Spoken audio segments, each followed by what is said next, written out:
Quand l'art prend l'air, loin des villes, création inclassable exposée dans un musée singulier. Bienvenue au pays des arts buissonniers, trésor de l'association des Nouveaux Troubadours, qui depuis plus de 10 ans s'agite joyeusement dans ce village de 70 âmes, devenu, qui l'eût cru, l'Eldorado de l'art brut. Là, on a par exemple Zefrino, qui est un artiste du Mozambique. Lui, ça a été une rencontre un peu par hasard. Il est passé ici et puis il a proposé aux gens, si vous avez des vieilles casseroles, amenez-les, je vais en faire autre chose. Et en travaillant dedans, comme ça, il a créé des masques, des sculptures. Donc c'est un art assez ludique, assez direct et spontané, ça nous plaît bien. Tout un monde venu du monde entier. Et parmi les artistes, une poignée de fidèles. L'Aveyronais Michel Julliard en fait partie, virtuose de la figuration libre, cousine de l'art brut. L'art brut, c'est plutôt des gens qui, à un moment de leur vie, dans leur histoire personnelle, des fois ont eu un accident de travail, tout simplement.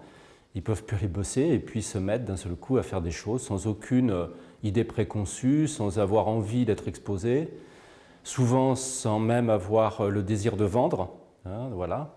Et puis, il y en a partout en fait dans la campagne, il y en a en ville aussi. Et ces gens-là, s'il n'y avait pas des lieux comme ça, on ne saurait pas. Puis les artistes ont donné des idées, suscité des envies, comme cette construction insolite façon facteur cheval.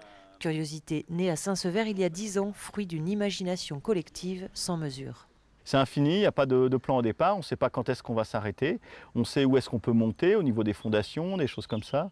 Mais on s'arrêtera quand on en aura marre, quoi. Voilà, il n'y a pas d'objectif précis. Pour nous, c'est un projet, c'est une sculpture monumentale, collective, quoi. Céramique, forge, taille de pierre ou mosaïque. Ici, chaque été, des chantiers adultes ou ados sont organisés. À chacun d'y laisser un peu de soi. Il y a tout mélangé, toutes les idées mélangées de toutes les personnes avec leur culture chacune différente. Et donc c'est marrant de voir des choses côte à côte qui n'ont rien à voir les unes avec les autres. En 10 ans, plus de 500 personnes ont participé à la création de l'édifice, un palais imaginaire sans dessus-dessous, royaume de la liberté artistique.